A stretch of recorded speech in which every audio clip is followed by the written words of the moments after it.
Now, we will set an aspirational goal to create a workplace that matches your caliber. And we will not be satisfied until every caregiver in every job can look you in the eye and say, yes, I work in the best place, the very best place in healthcare.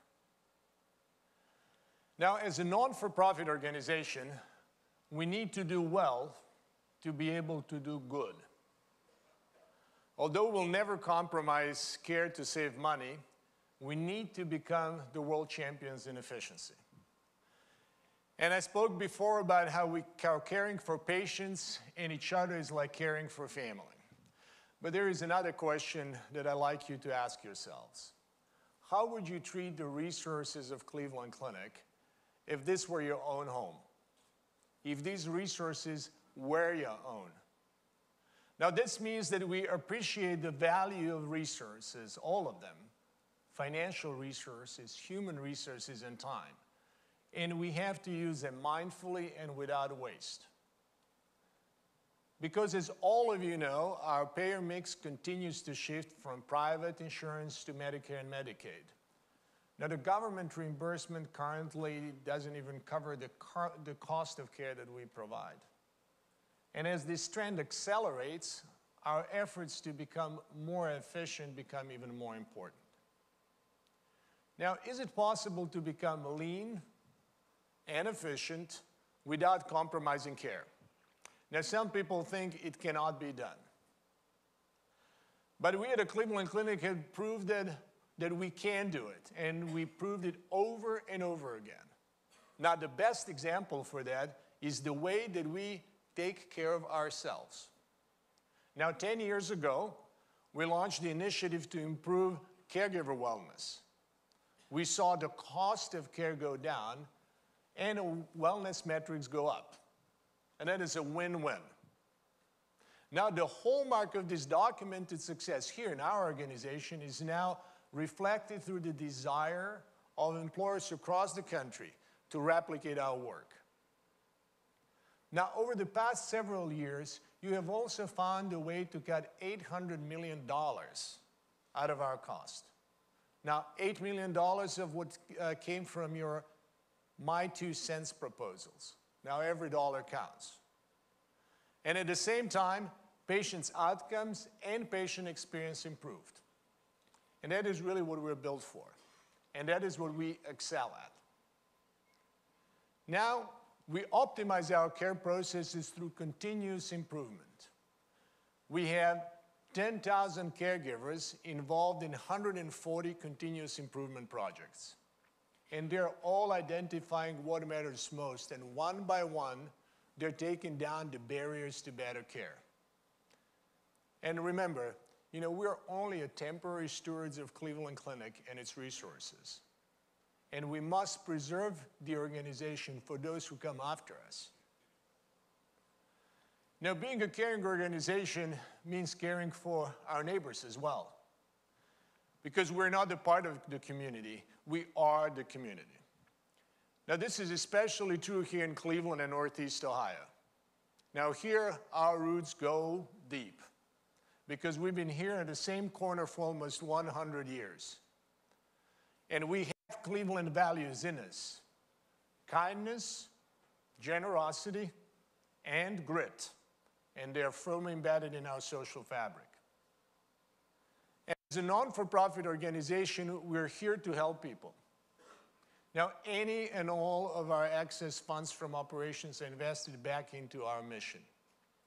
Now, in 2016, we provided a total community benefit of $809 million. And this is a 17% increase over the year before. Now, half of that went to subsidized care for patients in need, and the remainder funded the research and education. Now, all of this dedicated to improve the healthcare and well-being of our communities. Now, the care that we strive to provide should always be based on the actual needs of our patients. Now, the Stephanie Tubbs Jones Community Health Center is an example. The Lakewood Family Health Center opening this year will be another. Now, we're particularly proud to offer the Stokes Scholars Program to 100 local high school students. Now, we expose those students to healthcare occupations through summer internships. And on the graduate level, the partnership of South Point Hospital and Ohio University Heritage School of Osteopathic Medicine is a spectacular success. Now, we will be graduating 50 new primary care physicians every year to practice in underserved areas of Ohio. And as the largest employer in Northeast Ohio and the second largest employer in the state, we are the vital part of the economy. Our economic impact on state and local economy measures over $17 billion. Now, we support 120,000 direct and indirect jobs. And we purchase from local businesses and minority suppliers. We support local communities through payroll taxes.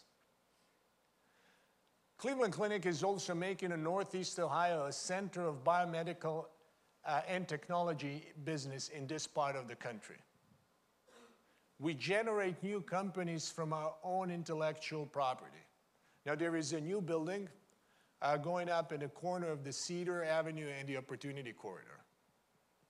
Now, that building will house IBM Watson Health and will bring 300 new technology jobs to the Fairfax neighborhood. Now, our commitment to our communities can never waver because we're here to serve and we're here to stay. Now, people oftentimes ask me, why do patients come to Cleveland Clinic? They come to Cleveland Clinic because we have a unique model of coordinated care that is delivered through multidisciplinary teams at the highest possible level. But they also come because our organization has a culture, and our culture carries a spirit of innovation and an actual thirst for change because we constantly seek new ways to deliver better care for our patients.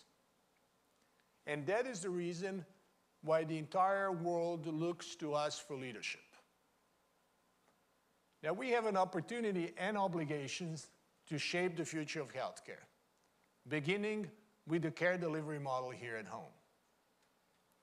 Now, as you all know, here in this room, Cleveland Clinic has always done what is right for the patient before it was mandated. Now, we stood for transparency, standardization, and value-based care decades before these terms were popular ideas. Now, we drew a line in the sand on wellness and became radically transparent as we reported both our clinical outcomes and physicians' ratings to the public.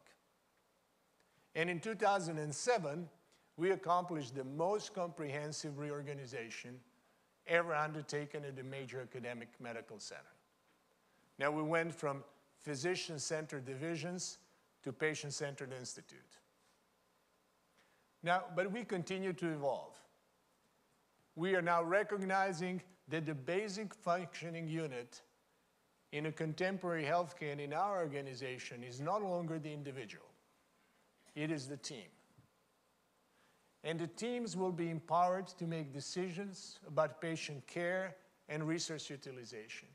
They will also be empowered to share responsibility and accountability for their outcomes. And they also will be rewarded according to those outcomes. Now, we as an organization will strive to become a team of teams. Now, specialty care, specialty medicine is our core strength. That is why people from all over the world got on the planes and fly to Cleveland, Ohio. Because we have an elite medical staff, and many of you in the room today are national leaders in your respective fields. And our main campus here treats the sickest patients in the United States and arguably the sickest patients in the world. Now, people come to us with problems that no one else can solve. Now, today, we see teamwork in all of our major specialties. Probably one of the most prominent examples is cancer care. It's an example of the team of teams concept. Now, as you know, cancer care is difficult to confine to a single institute, and it is now organized by the multidisciplinary programs around disease entities. Digestive cancers, breast cancers, and prostate, just to name a few. Now, the effectiveness of a teamwork is best reflected, in this particular case, in an example how they shortened the time from when the patient is diagnosed with cancer to when the treatment was begun. Now, they decreased the average time to treatment by 10 days. They save time and they save lives. Now, the same principle of multidisciplinary specialty care organized in teams is being implemented in our primary care through our Cleveland Clinic community care structure. Now, this initiative will drive our population's health. The continuum of care in this model is provided by the teams of primary care physicians, nurses, and advanced practice providers. And they will also have an access to nutritionists, therapists, and social workers. And everyone will be working at the top of their training. Now, this change in the way that we deliver care requires us to hire more advanced practice providers, and eventually, I believe, that we will have as many advanced care providers as physicians in our system. Now, it is within our power to be the world's foremost provider of specialty care and the national leader in population health. I'm confident that we can do both. And we are using the scientific approach to build our population's health model.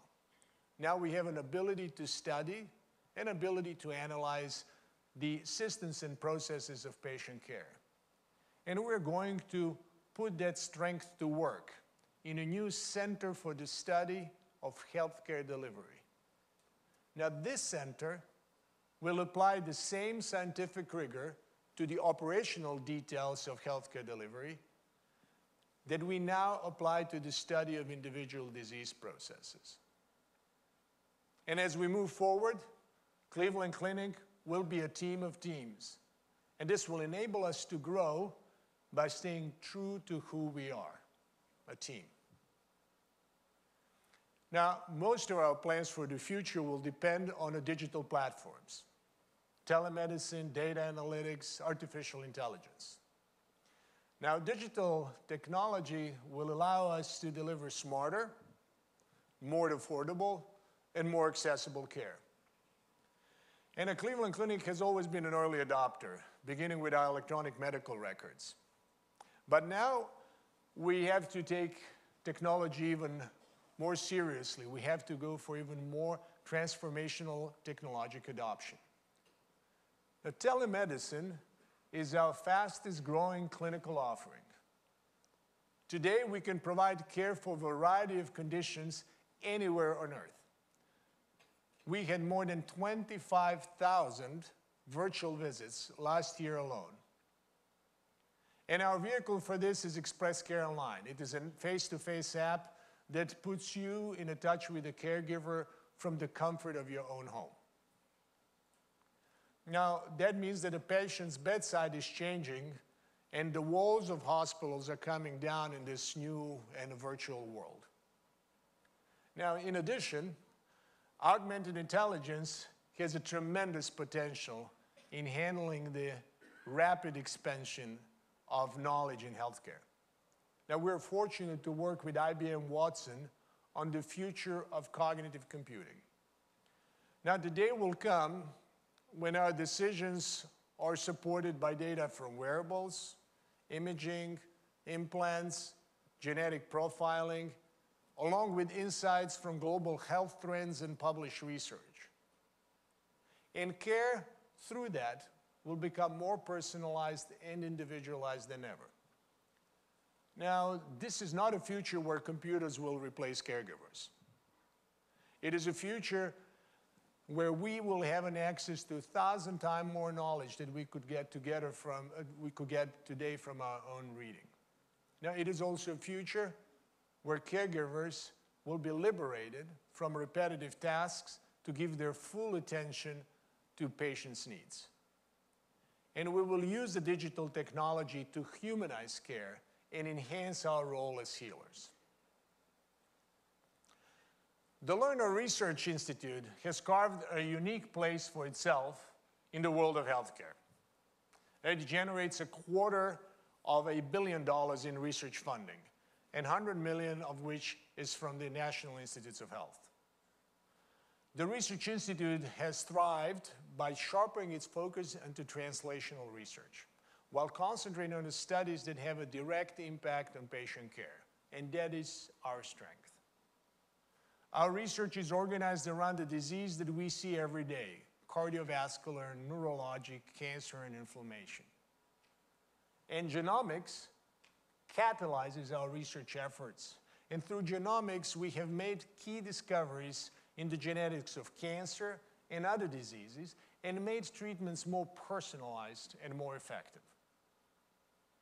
No, this was reflected probably in the best way through a recent discovery that a deletion of a single enzyme-producing gene resulted in a nearly total reversal of Alzheimer's disease in a mice model. The research that we are doing today will be a healthcare of tomorrow. And the caregivers we educate today will be those who bring it to the patient's bedside. Now, we have a responsibility to train the healthcare professionals of the future.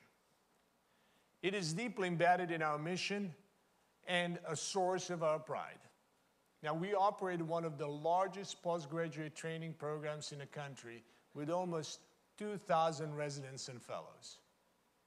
In 2002, we established the Cleveland Clinic Lerner College of Medicine of Case Western University, the most dynamic and innovative medical school in the country.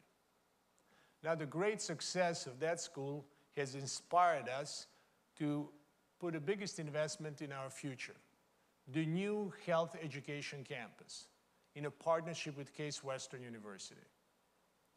Now, this beautiful and innovative facility that is growing right in front of our eyes will house 4 schools under the same roof. Now, we will promote cross-professional training and team care from the very beginning of the educational path.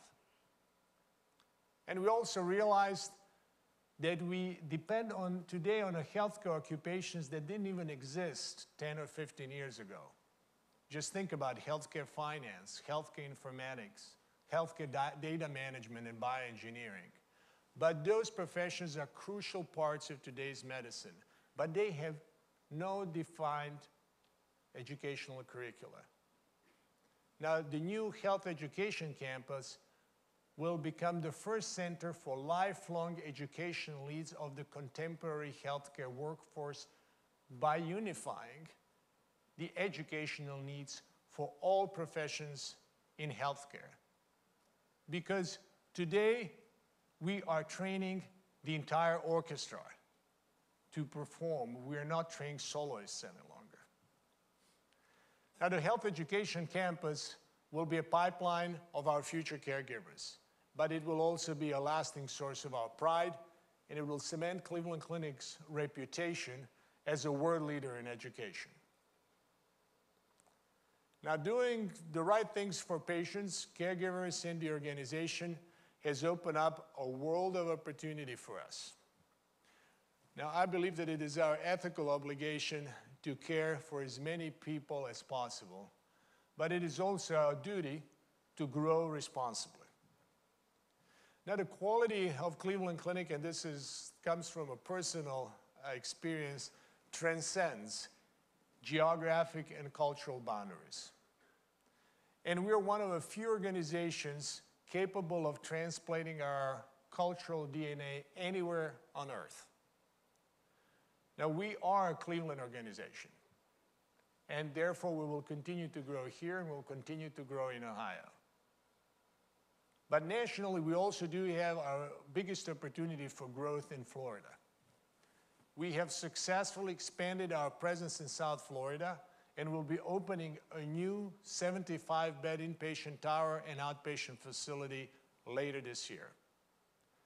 And through our success there, Cleveland Clinic Florida is opening doors to numerous partnerships and expansion opportunities, primarily alongside East Coast of Southern Florida. Now, internationally, Cleveland Clinic Abu Dhabi is one of the greatest success stories in modern healthcare. Now, it was opened only 3 years ago with an international team from 77 different countries in a 4 million square foot building that was built and equipped from scratch. Now, recently, our caregivers in Abu Dhabi performed the country's first heart transplant, shortly thereafter followed by the country's first liver and first lung transplants. Now, going from an idea to concept to full transplant program in 3 years is an unparalleled accomplishment in the history of medicine. Now, our success in Abu Dhabi has also given us the confidence to go forth with energy and enthusiasm in other places, now particularly in London. Now, we're building a 200-bed hospital and plan to open it in 2021, and that is going to be our centennial.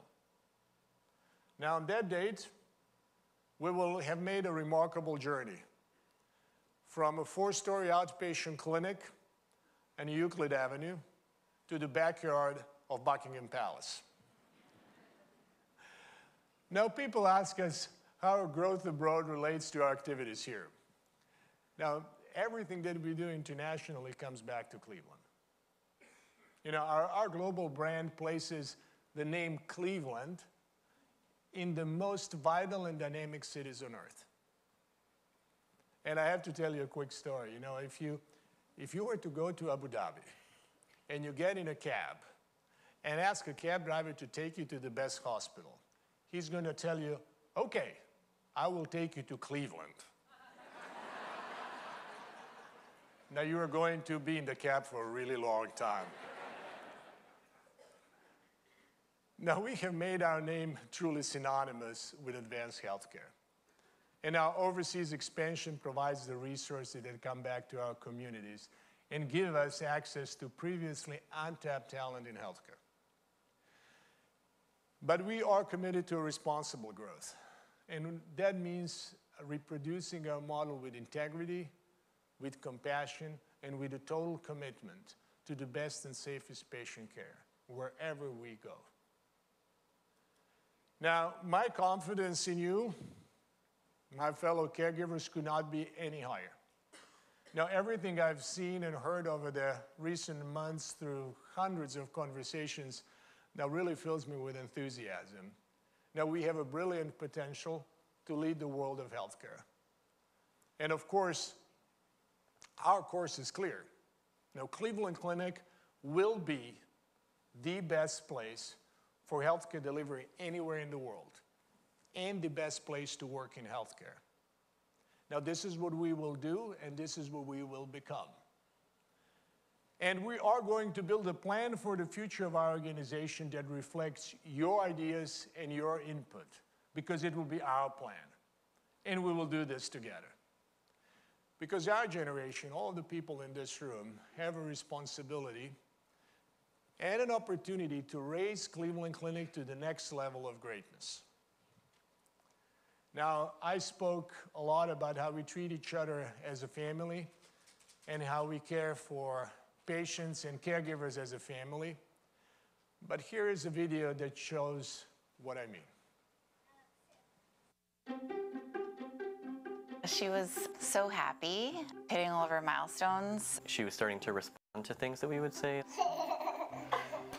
She was walking at 10 months, saying hi, bye, all those things, which is super cute and healthy, very healthy. There was a time in the beginning where I first noticed things were changing. We had a carpet with some pattern on it, and she couldn't look away. Her eyes were tearing. You could see her breathing, and you couldn't help her come out of it. Hazel's mama. Someone mentioned seizures, and the minute that she said that, I knew. I just knew in my gut. I'll never forget the first time I met Hazel and her mother. She brought me a cell phone video, and when I looked at the video, it was very clear that they were epileptic seizures. I remember just being stunned. I needed to hear it multiple times before it set in. She started her medication, and then it seemed like her seizures kind of went away. And we thought, well, we can do this. Then about 2.5 weeks later, it started happening again. As her seizures increased over time, they also became more serious. The weekend after Thanksgiving, she had the first of her weekly grand mal seizures. She just went from like a vibrant, beautiful kid to just blank and lifeless. She was losing the high, the buy, the waving. It was gone. We tried 8 medications and the ketogenic diet, and still no control. One of us needed to be watching her every second that she was awake. Our older children were fantastic, but it was a lot for them too, and you know, that was hard. Halfway through the journey, Dr. Wiley said surgery might be the way we may be going. We ultimately performed 3 separate MRIs so that everybody on the team could be comfortable moving forward. We knew that a lot of people were involved, and one of the most reassuring things about surgery is when they said that they were taking it to the epilepsy board. The decision was unanimous that we should offer surgery to the family. And after meeting Dr. Bingaman, we consented to surgery then because we were ready. They hear all those things. Hey, I'm going to take out the temporal lobe, the occipital lobes, your child could die during surgery. And it's like, yeah, okay, because it's such a terrible disease. It was just, this is what needs to happen next, because we also knew we were running against the clock. The last seizure she ever had was in my arms right before they took her back. We were literally giving her to them, saying, please help us now. Like, we've tried everything. So it was their turn. It's a 4 to 5 hour surgery, and you take that abnormal tissue out, and it feels a little different. The malformed brain's a little firmer than the normal brain. You get that piece out, and now 2 lobes of her brain are out. There's still a big space there, fills in with brain fluid. I was scared for her. What would that be like waking up? But she came out of surgery just as strong physically as she went in. 2 days after the surgery, she was laying with Al in the bed and read her a book cover to cover. And I mean, that had happened never. It was a feeling like nothing else. It's been a long road. Good job. Her surgery was February 20th, 2014, and she continues to overcome and outgrow. The last seizure she ever had was before she went to the operating room. There have not been any seizures since then. I feel like her personality has come back to what we started losing when she was 11 months old. 1, 2, 3, cheese. She's talking. We'll never get tired of her saying, hi, Mommy, hi, Daddy. Buddy. We just feel so lucky. We felt like we had a team, like a full support system, whether we were at the clinic or whether we were calling someone on the phone. Dr. Wiley would say, we're not done. We're going to keep doing this until we can help her. That's like everything. The amount of suffering being borne by this family inspired all of us to do everything we could, no matter what, to try to help. And the fact that we had the tools and the teams in place to be able to help Hazel, that's everything. That's why we do what we do. That's why all of us here do it. I think I'd want Dr. Wiley and Dr. Bingaman and the whole staff to know, like, there have been thousands of amazing days since the surgery that they've made possible, and we are just so grateful.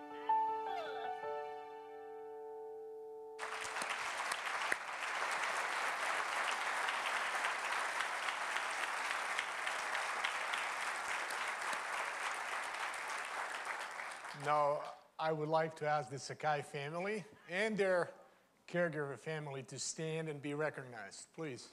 They are here with us today. And our team here, caregiver team.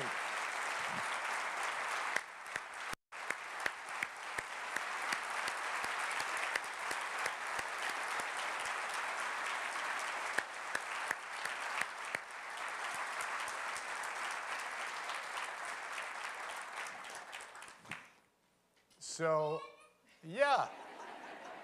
You know, Hazel turns 6 tomorrow. Tomorrow is a big day. So, Hazel's, both of the parents here are caregivers at a clinic.